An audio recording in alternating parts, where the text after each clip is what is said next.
Hidayat, subscribe our channel.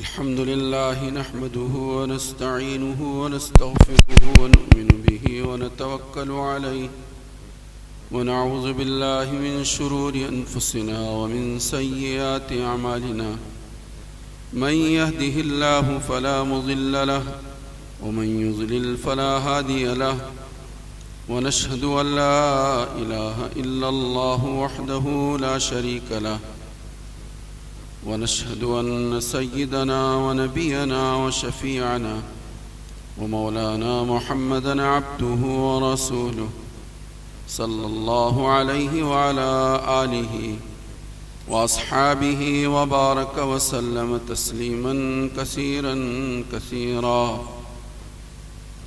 أما بعد فأعوذ بالله من الشيطان الرجيم. بسم الله الرحمن الرحيم. لن ينال الله لحومها ولا دماؤها ولكن يناله التقوى منكم. صدق الله العظيم. اللهم صل على سيدنا مولانا محمد وعلى آل سيدنا مولانا محمد وبارك وسلم. اللهم صل على سيدنا مولانا محمد وعلى آل سيدنا مولانا محمد وبارك وسلم. مولانا محمد وعلى آل سيدنا مولانا محمد وبارك وسلم.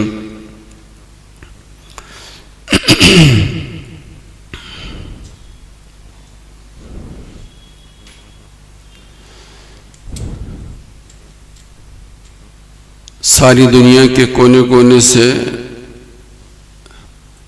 اللہ کے مقبول بندے، اللہ کے مخصوص بندے، اللہ کے محبوب بندے، جن بندوں کو اللہ نے دعوت دی تھی اور انہوں نے اس دعوت کو قبول فرمایا،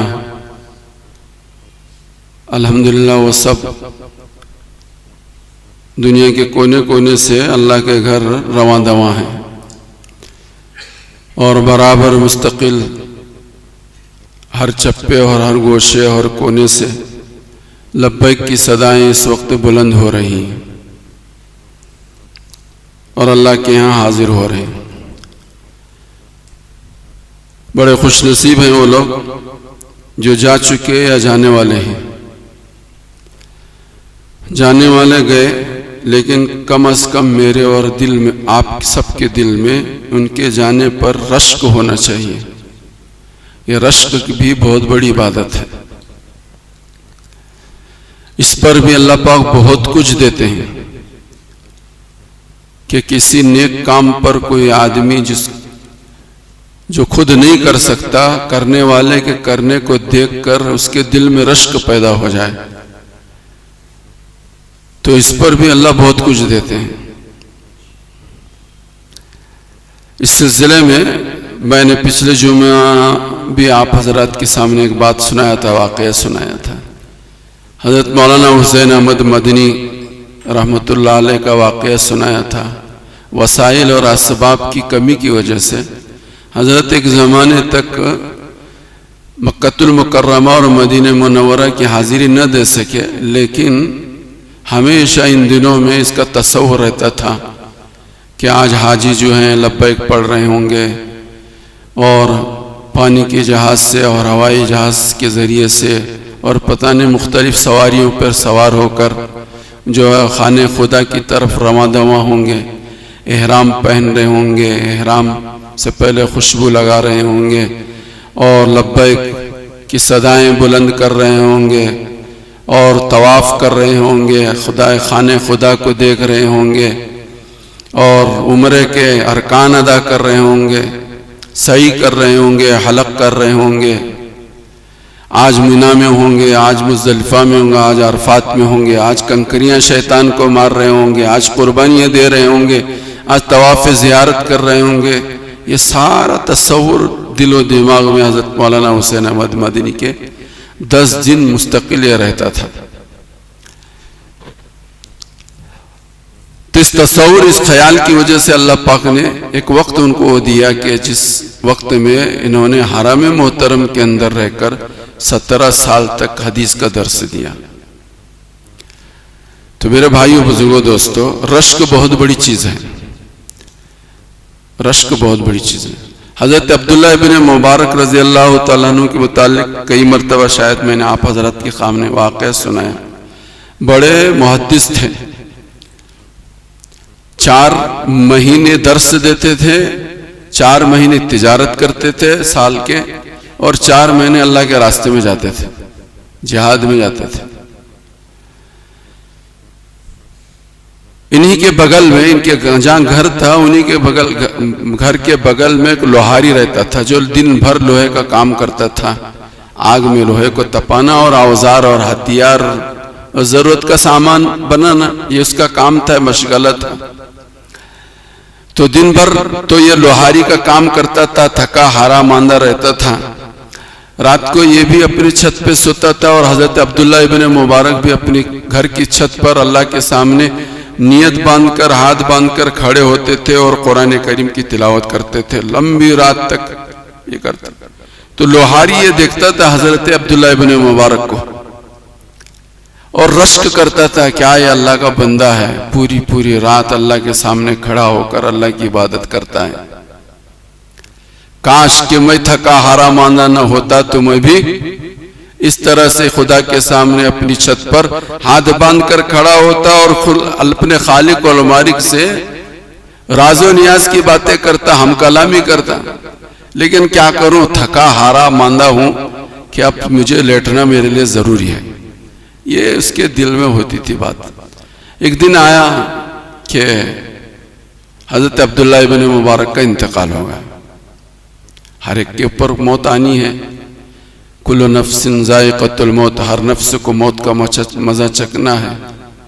تو حضرت عبداللہ ابن مبارک کا انتقال ہو گیا.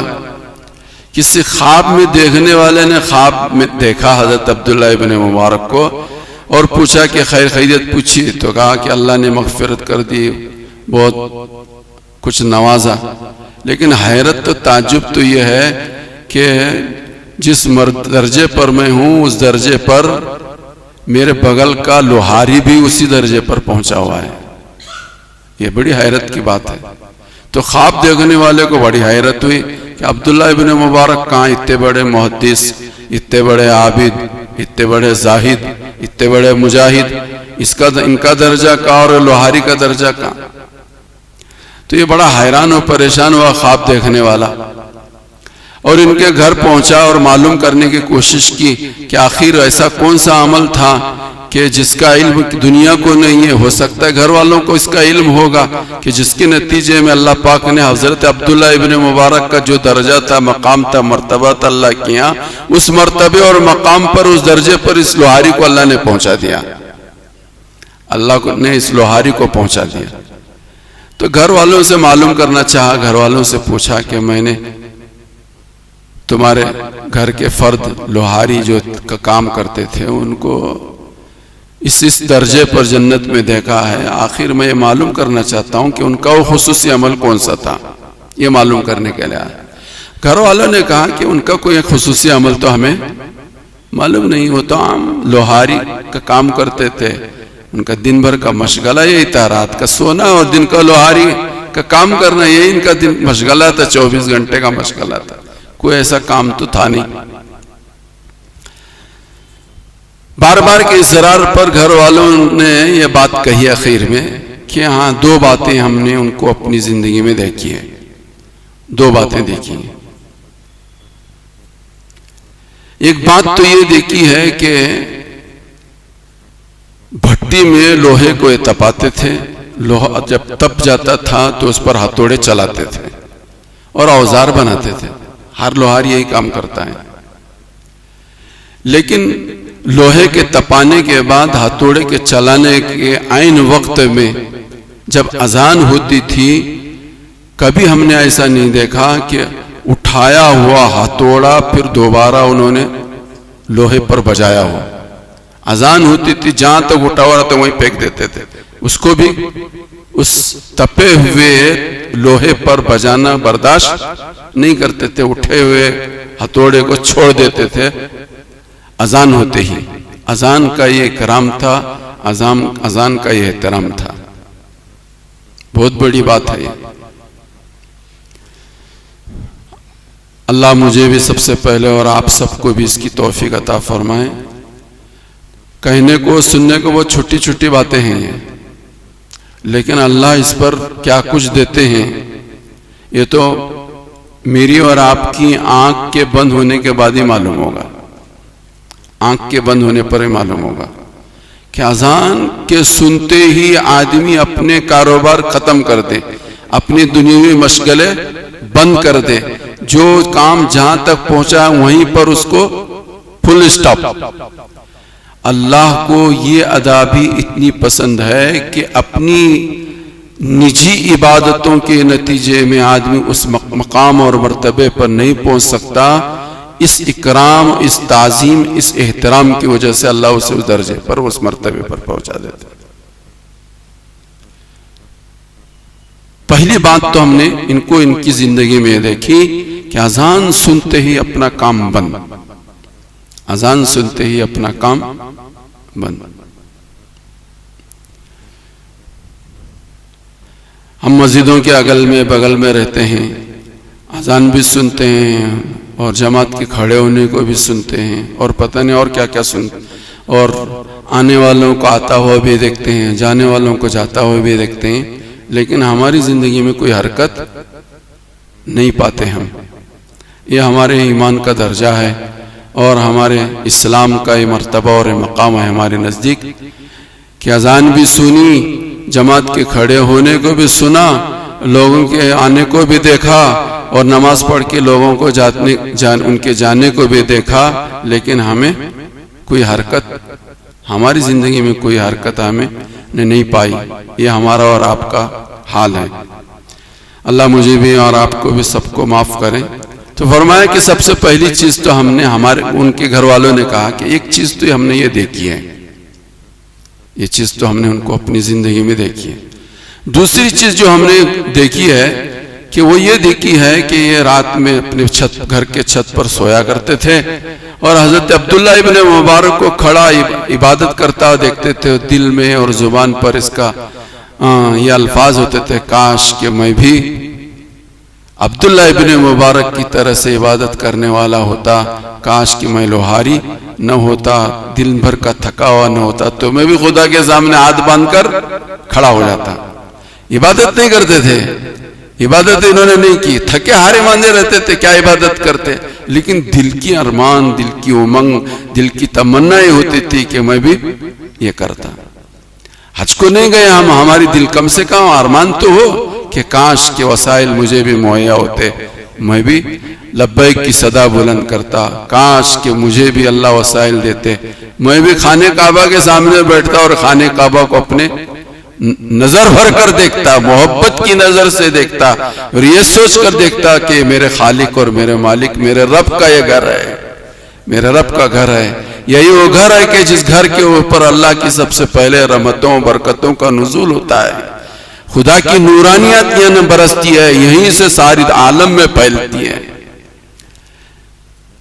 فرشتے اس کا طواف کرتے ہیں، اللہ کے بندے طواف کر رہے ہیں، میں بھی اللہ مجھے پہنچاتا، میں بھی یہ تصور کہ دنیا میں ہم یہ سوچتے، یہ پہنچتے کہ مینا میں جاتے، مزدلفہ میں جاتے، عرفات میں جاتے، احرام میں ہوتے، لبیک کی صدا بلند کرتے، کبھی کنکریاں مارتے، کبھی صفا پہ ہوتے، کبھی مروہ پہ ہوتے،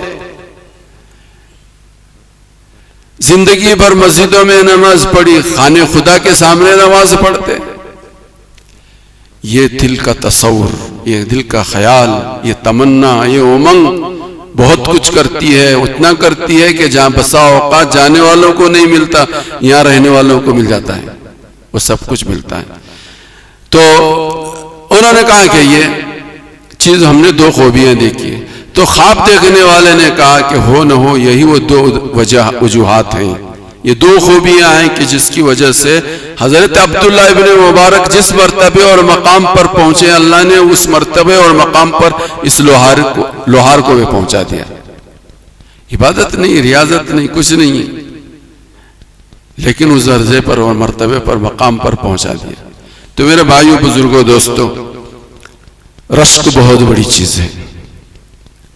نیکیوں کے کرنے والوں کو دیکھ کر طبیعت میں رشک پیدا ہو جائے، رشک پیدا ہو جائے، بہت بڑی دولت ہے، بہت بڑی دولت ہے.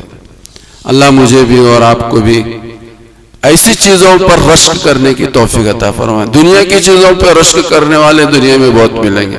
کسی کی گاڑی اچھی دیکھی، اس پر رشک کر لیا کہ مجھے بھی ایسی گاڑی ملتی. کسی کا بنگلہ دیکھ کر کہا کہ اللہ ہمیں بھی ایسا گھر دیتا، تو اس پر رشک پیدا ہوا کہ کیا بنگلہ ہے، ان کا کیا کھانا ہے، ان کا کیا ٹھاٹ ہے، ان کا کیا باٹ ہے، ان کی کیا لائف، ان کی زندگی کیا معیار کیا ہے. ایسے دنیا داروں کو دیکھ کر رشک کرنے والے کروڑوں لاکھوں ہیں، لیکن نیکیوں کے کرنے والوں کو دیکھ کر نیکی کے کرنے پر رشک ہو، ایسے لوگ بہت کم ہیں، ایسے لوگ بہت کم ہیں. تو میرے بھائیوں، بزرگوں، دوستوں، دنیا کی کسی چیز کے کسی کو ملنے پر اس پہ ہمیں رشک نہیں ہونا چاہیے. رشک ہو تو نیکیوں کے کرنے والوں کو دیکھ کر مجھے اور آپ کو رشک ہو، تو اللہ پاک اس سے ہمیں مجھے اور آپ کو بہت کچھ دیں گے. بہرحال جانے والے گئے، نہ جانے والوں کو بھی اللہ نے کچھ دروازہ کھلا رکھا ہے کہ ان کے اعمال میں ہم کسی نہ کسی درجے میں شریک ہو سکتے ہیں. ان اعمال کے اندر ایک عمل ہے قربانی کا عمل. حضرت محمد رسول اللہ صلی اللہ علیہ وآلہ وسلم نے عیدگاہ کی حاضری کی تاکید فرمائی کہ عیدگاہ میں حاضر ہو. عید الاضحیٰ اور عید الفطر میں کہاں حاضر ہونا؟ عیدگاہ میں حاضر ہونا. اس کی ترغیب دی، اور اتنی ترغیب دی کہ جو نماز نہیں پڑھ سکتا تھا وہ بھی حاضر ہو، وہ بھی حاضر ہو. حضور کے زمانے میں عورتیں بھی عیدگاہ میں حاضر ہوتی تھیں، ان کو ترغیب تھی. اور عورتیں بعض موقع مہینے میں دن ایسے آتے ہیں کہ جن دنوں میں وہ نماز نہیں پڑھتی، ان پر نماز معاف ہے ان کو اس دنوں میں، لیکن ایسی عورت بھی عیدگاہ میں حاضر ہوتی تھی حضور کے زمانے میں. حضور نے ترغیب دی تھی کہ حاضر ہو عیدگاہ کے اندر.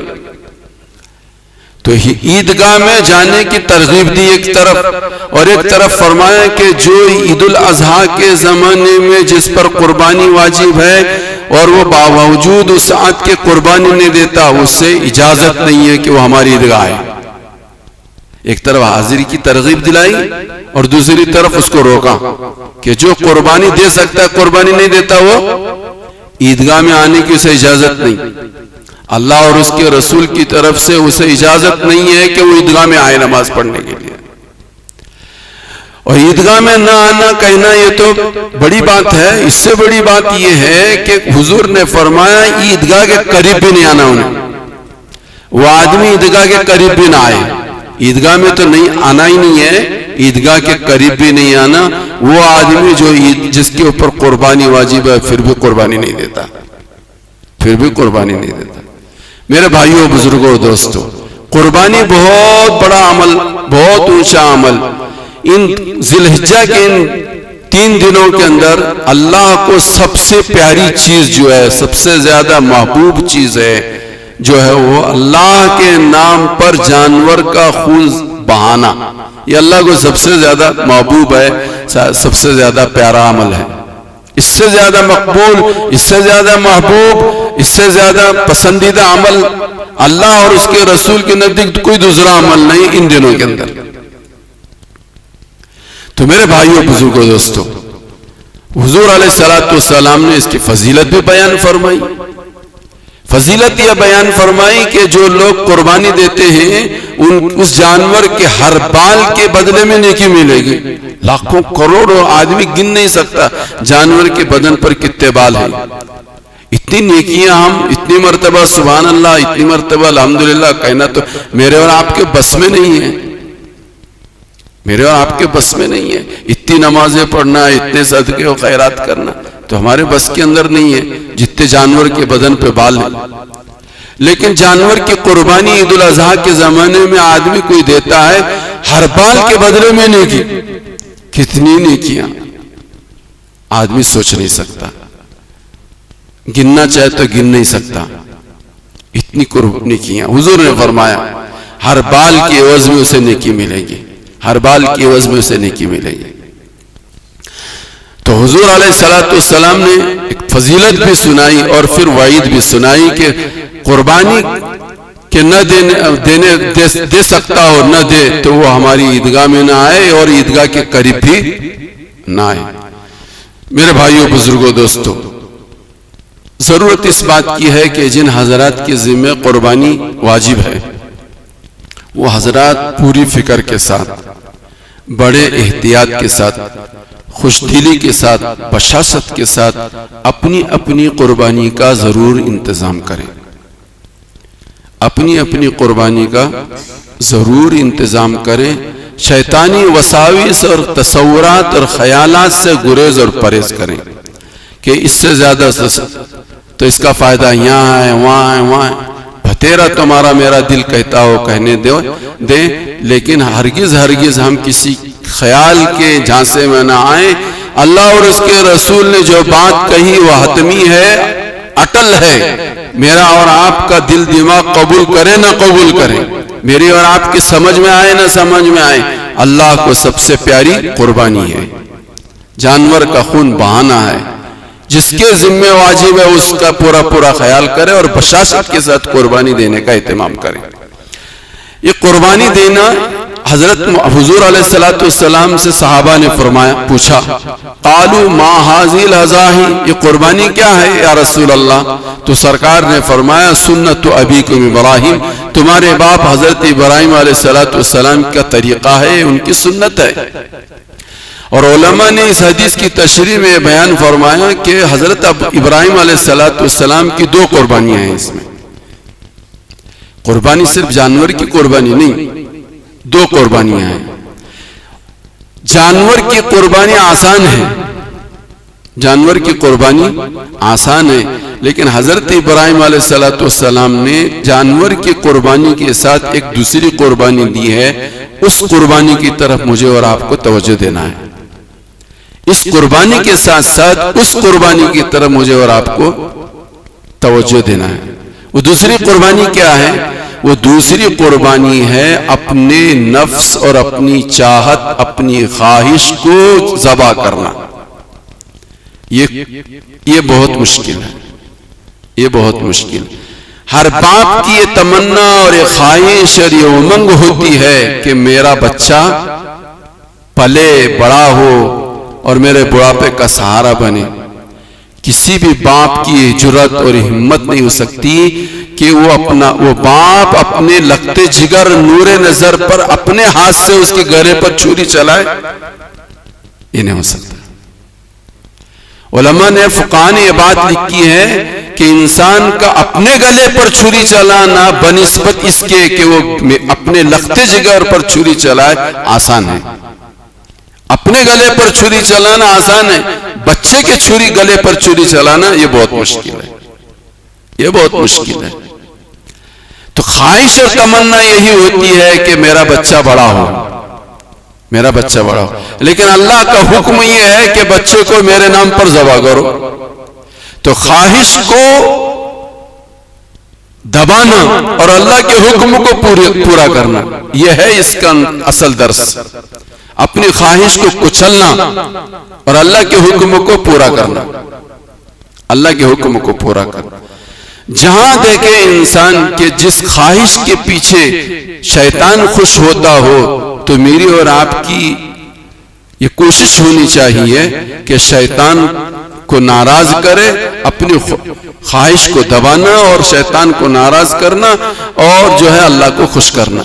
یہ میری اور آپ کی تمنا اور امنگ ہونی چاہیے. اور اس کی وجہ سے روحانیت بہت مضبوط ہوتی ہے، روحانی طاقت مضبوط ہوتی ہے. ایک واقعہ پیش کر کے میں بات کو ختم کرنا چاہوں گا. پہلے زمانے میں آج سے 100 سال پہلے 150 سال پہلے تک بھی دنیا میں جوگیوں کا ایک رواج تھا. جوگی لوگ بہت ہوا کرتے تھے اور یہ لوگ بھی ریاضت اور مجاہدے کرتے تھے. دنیا کے اندر بہت ریاضت اور مجاہدے کرتے تھے اور ان ریاضت اور مجاہدوں کے ذریعے سے ان کی روحانی طاقت مضبوط ہوتی تھی. ان کی نظر اور ان کی توجہ بڑی مضبوط ہوتی تھی ان کی قربانیوں کی وجہ سے, ان کی ریاضتوں کی وجہ سے, ان کی مجاہدوں کی وجہ سے. سلطان المشائخ ایک مرتبہ بیمار ہو گئے. اتنے بیمار ہو گئے کہ اس بیماری میں بے ہوشی طاری ہو جاتی تھی, بے ہوش ہوتے تھے. تو مریدوں نے سلطان المشائخ کے سامنے بات کہی کہ حضرت ہمارے شہر کے اندر ایک جوگی ہے جو توجہ ڈال کر مرض کو سلب کرتا ہے, توجہ ڈال کر مرض کو سلب کرتا ہے.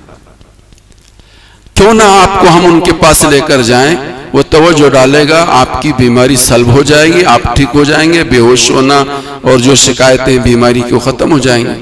تو حضرت نے کہا کہ نہیں, ہرگز نہیں, میں اس کی اجازت نہیں دیتا. بات چلتی رہی, بیمار رہے, بے ہوش ہوتے رہے, ہوش میں آتے رہے, بے ہوش ہوتے رہے, ہوش میں آتے رہے.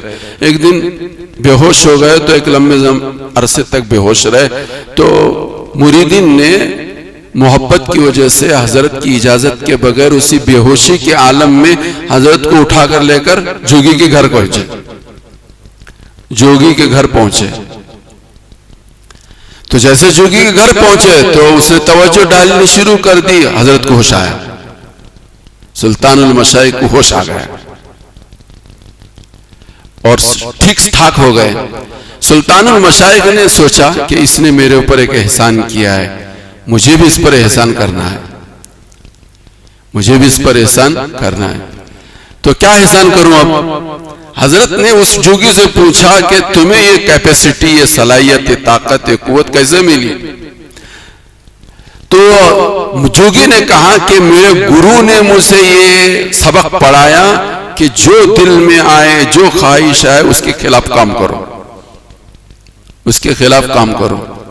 میں اپنی پوری زندگی میں اس بات کی کوشش کرتا رہا کہ جو میرا دل چاہتا تھا اس کے خلاف کرتا تھا, جو دل میں چاہتا تھا اس کے خلاف. کھانے کو دل کر رہا نہیں کھاؤں گا, پینے کو دل کر رہا نہیں پیوں گا, سونے کو دل کرنے نہیں سوؤں گا, وہاں کسی جگہ پہ جانے کو جی کر رہا نہیں جاؤں گا.